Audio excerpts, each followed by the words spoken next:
Welcome back. దశాబ్దాలుగా ఎప్పుడూ కట్టుతప్పని నేతలు ఇప్పుడు మాత్రం ఎవరికి నచ్చినట్లుగా ఎందుకు వాళ్ళు మాట్లాడేస్తున్నారు?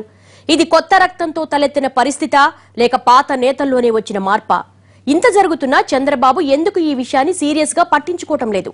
టైం కోసం వేచి చూస్తున్నారా లేక వ్యూహాత్మకంగా వదిలేస్తున్నారా?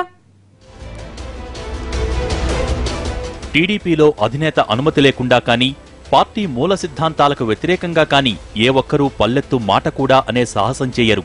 కానీ ఇప్పుడు టీడీపీ నేతలు మాత్రం తమకు నచ్చింది మాట్లాడేస్తున్నారు, నచ్చిన స్టేట్మెంట్లు ఇచ్చేస్తున్నారు. రీసెంట్ గా బీజేపీ వ్యవహారాలలో ఇష్టానుసారం నోరు జారటమే దీనికి ఉదాహరణ. బీజేపీ వల్లే తనకు ఓట్లు తగ్గాయన్న కేసినేని కామెంట్స్ పెద్ద దుమారమే రేపాయి. ఇక జగన్ లాంటి నాయకుడికి మోడీ అపాయింట్మెంట్ ఇవ్వటమే తప్పంటూ ఎమ్మెల్సీ రాజేంద్ర ప్రసాద్ చేసిన వ్యాఖ్యలు కూడా బీజేపీ ఆగ్రహానికి కారణమయ్యాయి.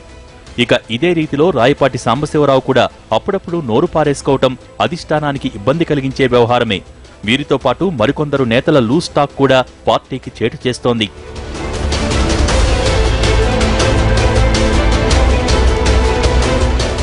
మొత్తంగా వీళ్ల నోరు జోరంతా పార్టీకి చికాకు కలిగిస్తోంది. బీజేపీతో ఎలాంటి విభేదాలు లేకుండా సఖ్యతగా ఉండాలన్నది పార్టీ లైన్. ఒకవేళ అటువైపు నుంచి రెచ్చగొట్టేలా ఉన్నా తాము మాత్రం సంయమనంతో వెళ్లాలన్నది చంద్రబాబు ఆలోచన. ఒకవేళ ఏదైనా వివాదం తలెత్తినా వాదనలు వినిపించాలే తప్ప విమర్శలు చేయకూడదన్న రీతిలో అధిష్టానం అడుగులు వేస్తోంది. కానీ కింది స్థాయిలో నేతలు మాత్రం దీన్ని పట్టించుకోవటం లేదు. ఒక్క విమర్శలకే కాదు, అవినీతి వ్యవహారంలో కూడా చంద్రబాబు నేతలకు కళ్లెం వేయలేకపోతున్నారన్న విమర్శలు ఉన్నాయి. ఇసుక మాఫియా, మద్యం మాఫియా, ప్రైవేట్ దందాలు, కమిషన్ల కోసం కాంట్రాక్టర్లపై ఒత్తిళ్లు తీసుకురావటం వంటి అంశాలలో తెలుగుదేశం నేతల హస్తాలు బయటపడుతున్నా చంద్రబాబు మాత్రం చోద్యం చూస్తున్నారు. నిజానికి ఈ విషయంపై చంద్రబాబు చాలాసార్లు చర్యలు తీసుకుంటానని చెప్తున్నారు తప్ప ఎప్పుడూ ఎవరిమీద చర్యలు తీసుకోలేదు. దీంతో పార్టీ క్యాడర్లో నిర్లక్ష్యం వచ్చేసింది. కనీసం తమ బాగోతాలు పార్టీ అధినేత దృష్టిలో పడ్డాయన్న భయం కూడా లేకుండా పోయింది. ఇవన్నీ పార్టీలోని నేతల్లో క్రమశిక్షణ తప్పటానికి కారణమవుతున్నాయి. ఈ స్థాయిలో పార్టీలో క్రమశిక్షణ తప్పటానికి చంద్రబాబు నాయుడు వైఖరి కూడా పరోక్షంగా కారణమవుతోంది. 2014లో పార్టీ అధికారంలోకి వచ్చినప్పటి నుంచి మొన్నటి వరకు చంద్రబాబు నాయుడు రాష్ట్రాభివృద్ధి, రాజధాని నిర్మాణం, పరిశ్రమల స్థాపన మీదే ఎక్కువగా దృష్టి సారిస్తున్నారు తప్ప పార్టీ వ్యవహారాల్ని పెద్దగా పట్టించుకోవటం లేదు. ప్రభుత్వానికే ఎక్కువ సమయం కేటాయిస్తున్నారు తప్ప పార్టీకి కాదు. ఇది కూడా నేతల్లో నిర్లక్ష్యం పెరగటానికి కారణమైంది. అనవసరంగా అవాంఛనీయంగా ఫిరాయింపులను ప్రోత్సహించడంతో తనేగా తెచ్చిపెట్టుకున్నటువంటి కుంపటి ఫిరాయింపుదారులు వాళ్ళ పదవులు, దానికి సంబంధించింది ఒకటి. అవునన్నా కాదన్నా లోకేష్ను మంత్రిని చేయటం వల్ల కూడా తెలుగుదేశం పార్టీలో వాతావరణం మారిపోయింది. ఏకైక నాయకుడు ఆయన మాట మనం సుగ్రీవాజ్ఞలాగా వినాలన్న పరిస్థితి పోయి ఇప్పుడు ఇద్దరు నాయకులు, ఈయన దగ్గర పేషి, ఆయన దగ్గర పేషి. రెండవది ఏదైనా కానీ నెక్స్ట్ తర్వాత లోకేష్ కదా నాయకుడు, మాకేం ప్రాధాన్యత ఉంటుందన్న ఒక విధమైన ఒక నిర్వేదం అనండి, ఒక విధమైన స్పృహ అందరిలో అది వచ్చేసింది. కాబట్టి లోకేష్ను మంత్రి చేయడం అంటే సరే, ప్రాంతీయ పార్టీలు అన్నింటిలో ఈ వారసత్వ సమస్య ఉంది, దాన్ని మనం ఆ కోణంలో చూడొచ్చు. కానీ పార్టీ పరంగా మటుకు బాబు గారి తర్వాత లోకేషే కదా, కాబట్టి ఇంకా మాదంతా ఎటు తిరిగి మేము మా ఇల్లు మేము సర్దుకోవడం మంచిది, మా స్థానాలు మేము పటిష్టం చేసుకోవడం మంచిదనే ఒక ధోరణి పెరిగిపోయింది. రెండోది ప్రత్యక్షంగా వినే అవకాశం కూడా తగ్గింది కదా. ఇప్పుడు ముందు ఈయనకు చెప్పి దొంతర్లు కూడా పెరిగిపోయినాయి. ఈ కారణాలన్నీ కూడా తెలుగుదేశం. మరోపక్క పార్టీ అధ్యక్షుడు కళా వెంకట్రావు సీనియర్ నేతే అయినా ఆయన మాట వినే పరిస్థితి లేదు. ఇక లోకేష్ ఇప్పుడిప్పుడే మంత్రిగా బాధ్యతలు చేపట్టినా పార్టీలో పూర్తిగా నిలదొక్కుకోలేదు. పార్టీలో సీనియర్లకు చెప్పటానికి లోకేష్ అనుభవం, వాయిస్ రెండూ చాలవు. మొత్తంగా బాబు పట్టించుకోరు, లోకేష్ అడగలేరు, కళా మాట వినక్కర్లేదు. దీంతో తామేం చేసినా చెల్లుతుందన్న ఫీలింగ్లో నేతలు ఉన్నారు. ఇంతలా నేతల్లో పార్టీ మీద, హైకమాండ్ మీద అలసత్వం పెరిగిపోవటానికి కారణం వైసీపీ నుంచి వచ్చిన వలసలే. గత 2 ఏళ్లలో వైసీపీ నుంచి భారీగా నేతలు తరలివచ్చారు. అంతకుముందు కాంగ్రెస్ నుంచి పెద్ద ఎత్తున వచ్చారు. నిజానికి 2014కి ముందు పక్కా తెలుగుదేశం ఉండేది.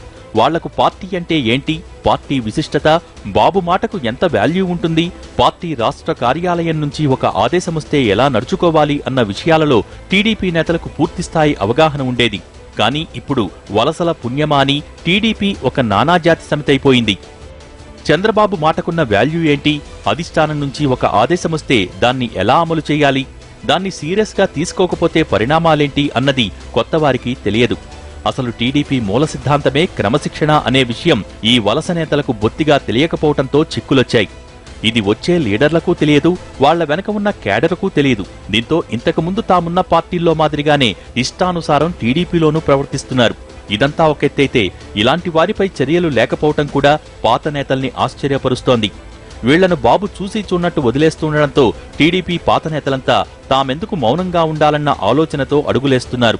క్రమశిక్షణ అనేటువంటిది గాడి తప్పినప్పుడు సహజంగా ఎంత కఠినంగా వ్యవహరించినా కూడా పరిస్థితులు అలాగే ఉంటాయి.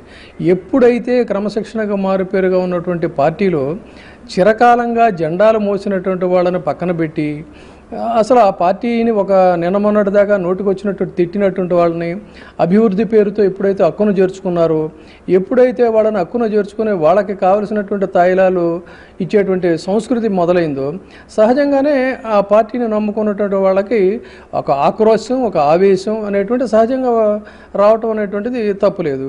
అలాగే ప్రతి చోట కూడా ఏంటంటే రెండు వర్గాలని ప్రోత్సహించేటువంటి అంటే ఇంటర్నల్ స్ట్రాటజీ అనేటువంటిది ఇది చాలా సరైనటువంటి చర్య కాదు.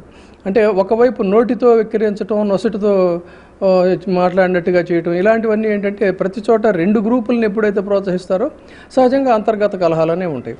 ముందొచ్చిన చెవుల కన్నా వెనకొచ్చిన కొమ్ములే టీడీపీలో వాడిగా ఉండటంతో ఈ ఇద్దరి మధ్య గ్యాప్ నానాటికి పెరిగిపోతూ వస్తోంది.